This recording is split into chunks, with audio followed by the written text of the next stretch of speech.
So this is chapter 10 and it's called Thursday Thursday. The Thursday Thursday celebrations were a truly spectacular occasion.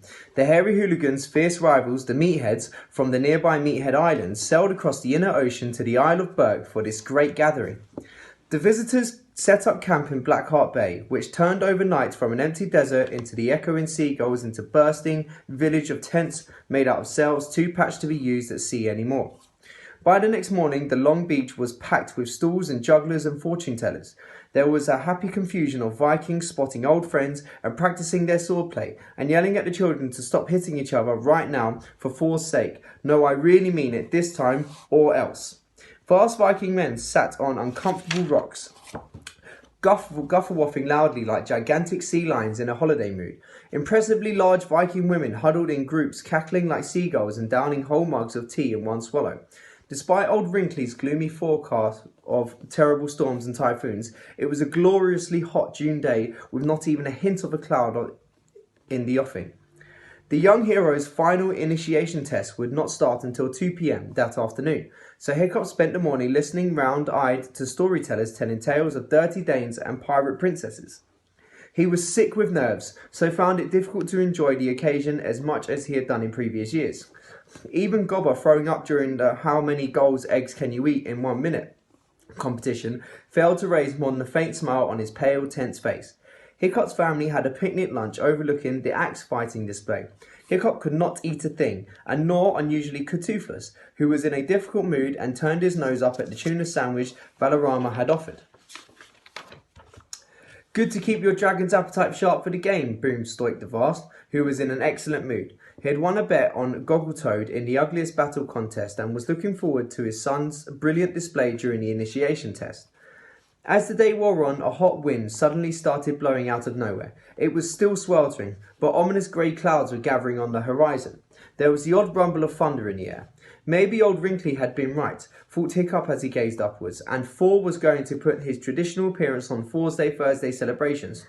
"Pup, with all youths hoping to be initiated into the tribes this year and make their way to the ground at the left of the beach." Hiccup gulped, nudged Toothless, and stood up. This was it. Hiccup was one of the last to get to the ground, which was a large area of wet sand just at the edge of the sea. The boys from his own tribe were already assembled, their dragons hovering a couple of feet above them. Everybody was chattering excitedly, and even Snoutlout was looking nervous. The Meathead boys and their dragons seemed to be gigantic, rough-looking customers, far tougher than the hooligans. One in particular was a great hulking brute of a boy who looked 15 at least.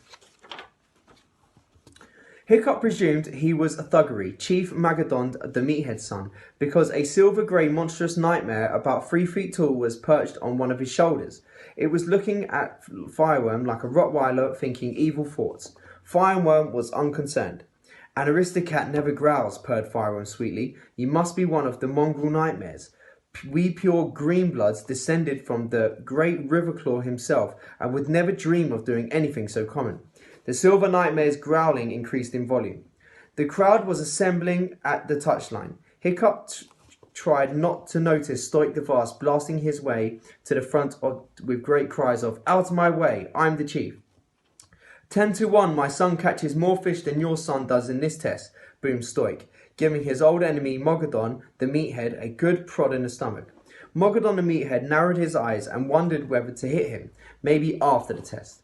"And which," asked Mogadon the Meathead, "is your son? Is he the tall one who looks like a pig with the skeleton tattoos and a red monstrous nightmare?" "Nope," said Stoik, happily.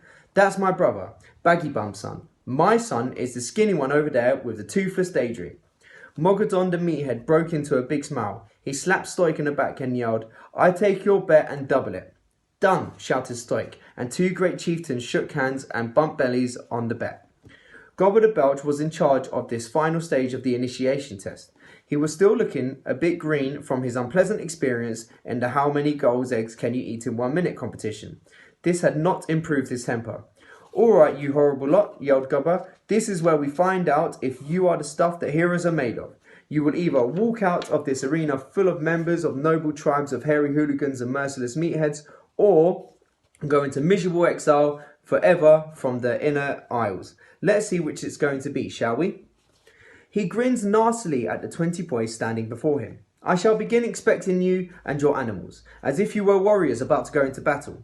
I shall introduce you to the watching members of the tribes you hope to enter. Then the test will begin. You will demonstrate how you have asserted yourselves over these wild creatures and tamed them by the sheer force of your heroic personalities. You will start by performing the basic commands of go, stay, and fetch. You will end by ordering your reptile to hunt fish for you, as your forefathers have done before you. Hiccup swallowed nervously.